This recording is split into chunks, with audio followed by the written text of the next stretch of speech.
I think many of you guys have seen these statistics before. You probably know them better than anyone in the world about the lack of treatments that we have in the rare disease space. But as part of that issue, we have a lot of off-label use in our community, which has some challenges that come with it. When you're talking about an off-label medicine, you don't always have the best evidence, you don't always have the best safety data because it hasn't necessarily been generated in the clinic. And on top of that, it can be a big challenge to get reimbursed. And just out of curiosity, how many of you have had a challenge getting reimbursed for an off-label treatment? Okay, so that's exactly the challenge that we're talking about here. And we've been hearing more concerns from the FDA about how off-label use is being talked about. And then, of course, the other challenge that we face in the rare disease space is because we have small patient populations, at times those treatments can be very costly, especially as we look at getting them more broadly distributed. So, what we decided to do as the foundation, the EveryLife Foundation, we really wanted to set out to change a lot of these numbers and change this dynamic, or as we say, we want to close the rare disease innovation gap that exists, and we want to do that by bringing more treatments to patients. So when you look at the various ways in a policy sense that you can approach this, we looked at repurposing, because this is taking a drug that has already gone through the full clinical development process, is already on the market, and actually repurposing it for a new indication in the rare disease space. And there's a lot of reasons why this is attractive, but it's extremely cost efficient. It's much faster than starting from scratch. But ultimately, it's not being leveraged as much as it could be, again, because there's just not enough incentives in this space. So what we're proposing to do is create, for the first time ever, an incentive to get companies more engaged in repurposing so that we can really create a rare purposing industry. And the idea is that this is critical because this is what's going to de-risk it enough for industry to get fully engaged in this space.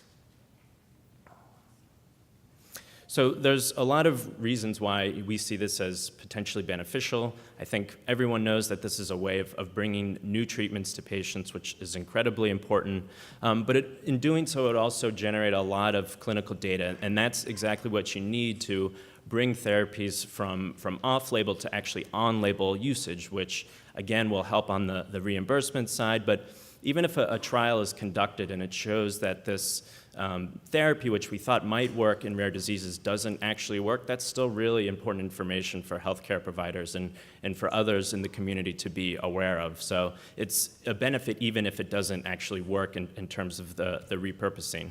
So the other big advantage to this is that when you're taking a drug that has been developed for the major market for a very common disease and repurposing it, our belief is that these could actually be at the same cost as that they were developed for the common indication. So it's basically, for us, we're looking at Open as a way to double the number of treatments available to rare disease patients and keep them low-cost treatments because they would be at the same level as the major market therapy.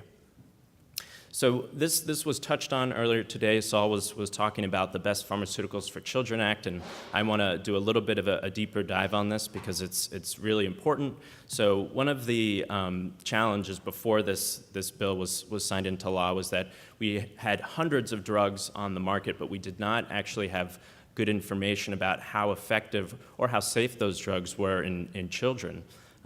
So basically, there were many people that came together and decided that if there was an incentive in place, we could actually do clinical studies to see if these therapies would work in children. And that's exactly the same incentive that we're proposing to use for Open. So BPCA was actually signed into law way back in 2002, so we've had the benefit of this legislation for over 10 years, and as a result of that, we've actually had about 500 labeling changes so that we actually know, we have good clinical evidence to know what drugs are safe and effective to use in children, and none of this would have been possible without that change in exclusivity and that incentive. So I want to give you guys an update because things are literally changing by the minute on Capitol Hill. So in the previous Congress, we were very fortunate to have bipartisan support for the legislation, and we had it from Senators Hatch and Klobuchar, as well as Congressman Bill Rackus and Butterfield. And for those of you who are going to meet with those offices tomorrow, I would encourage you guys to say thank you, not only for their efforts in the last Congress, but because, as you heard, they've been working extremely hard to bring this bill back in this session. So it was actually passed in the House last year as part of the first Cures package. This was back in 2015. But it did not make it into the Senate because there were concerns from two key Democratic senators. So if you live in Massachusetts or if you live in Washington State, it's really important for your senators to hear from you on this issue and to understand why this is important to you. Also have some good news. We got a new bill yesterday. Congressman Bill Rackus, Congressman Butterfield, and Congressman McCall introduced the Open Act in the House. So we have a bill number there. Bill number is 1223 for those who are keeping score at home. So very happy about that. So hopefully we'll have a Senate bill in the near future as well. I actually forgot to update the slide. So Open has been reintroduced, so we need to get the Senate bill together. We're hopeful to see that soon. You guys heard this morning about what PDUFA is, and sometimes, I know it's confusing with all of the acronyms, but just as a reminder, this is really the kind of key funding agreement that allows drug review to really be accelerated and fully funded at the FDA. So that's why PDUFA is so important, but it's also a moving vehicle for us, meaning this is an opportunity to get Open actually pass through both the House and the Senate and ultimately get it signed into law by the president. But we're looking at a very rapid turnaround in a very short timeline here. So what that basically means is that the work that you guys will do on Capitol Hill tomorrow is extremely important because of the short time frame that we're looking at to get this legislation signed into law. So the president and Congress actually has to take action and get all of this done by the end of July in order to avoid any disruptions at the FDA. So again, you're going to see a lot of activity around this, and there's going to be a lot of opportunities to get engaged. We'll have all of the latest updates on the bill because, again, it's a moving target. There's a lot going on this year. So you can find all of the updates online at the EveryLife Foundation. You can visit this URL.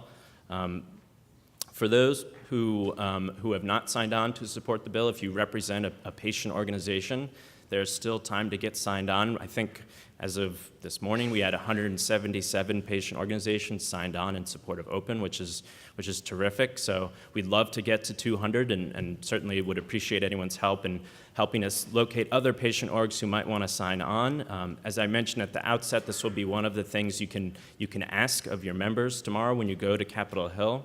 We're also looking for patient stories. If you or someone you know in your community has really benefited from an off-label or a repurposed treatment, please send me that information because that's really important for Congress to hear and for other folks who are interested in the potential benefits for Open. So I will leave you with this little stay tuned bullet here because this is going to be a very intense session of Congress. There's going to be a lot going on, so we need folks to be really engaged, and you can stay tuned.